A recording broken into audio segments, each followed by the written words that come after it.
नमस्ते दोस्तों, आज हम भारतीय अर्थव्यवस्था और इसे सुधारने के उपाय पर चर्चा करेंगे।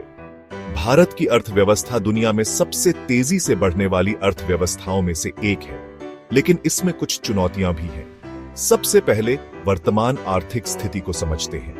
प्रिया, क्या आप शुरुआत करेंगी? हाँ, भारत की अर्थव्यवस्था धीरे धीरे महामारी के प्रभाव से उभर रही है, लेकिन महंगाई, बेरोजगारी और व्यापार घाटा जैसी समस्याएं बनी हुई हैं। जीडीपी दर बढ़ रही है, लेकिन ग्रामीण क्षेत्र की परेशानियां और आय असमानता अब भी चिंता का विषय है। इसके लिए हमें मजबूत नीतियों और सुधारों की जरूरत है। अमित, आपको सरकारी योजनाओं के बारे में क्या लगता है? सही कहा प्रिया। सरकार ने मेक इन इंडिया, आत्मनिर्भर भारत और स्टार्टअप इंडिया जैसी योजनाएं शुरू की हैं, जो उद्योगों और उद्यमिता को बढ़ावा देती है। लेकिन इन योजनाओं को सही से लागू करना जरूरी है।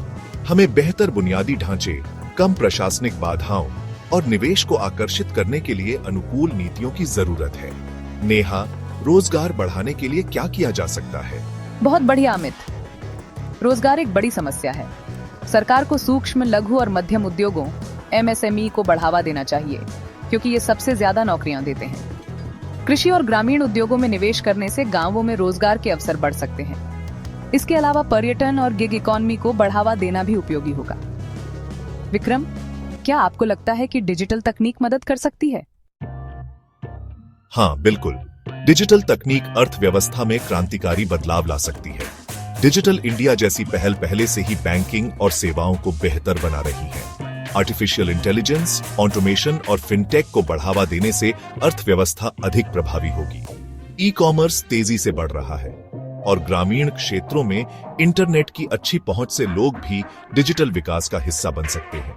ब्लॉकचेन और साइबर सुरक्षा भी वित्तीय लेन देन को सुरक्षित बनाने में मदद करेंगे। रिया, आपको क्या लगता है, शिक्षा की इसमें क्या भूमिका है? शिक्षा किसी भी देश की अर्थव्यवस्था की रीढ़ होती है। हमें कौशल आधारित शिक्षा पर अधिक ध्यान देना चाहिए, ताकि छात्र आधुनिक उद्योगों के लिए तैयार हो सकें। नई शिक्षा नीति NEP 2020 सही दिशा में एक कदम है, लेकिन इसे और बेहतर बनाने के लिए व्यावसायिक प्रशिक्षण, इंटर्नशिप और उद्योगों के साथ मिलकर काम करना जरूरी है। अगर हम अपने युवाओं को सही कौशल देंगे, तो भारत वैश्विक स्तर पर एक प्रतिभा हब बन सकता है। आपने बहुत अच्छे विचार रखे। संक्षेप में, भारत की अर्थव्यवस्था आगे बढ़ रही है, लेकिन इसे और मजबूत बनाने के लिए बुनियादी ढांचे, रोजगार सृजन, डिजिटल तकनीक और शिक्षा में सुधार की जरूरत है। सही नीतियों और सभी क्षेत्रों की भागीदारी से हम दीर्घकालिक आर्थिक स्थिरता प्राप्त कर सकते हैं। धन्यवाद सभी को इस विचारपूर्ण चर्चा के लिए।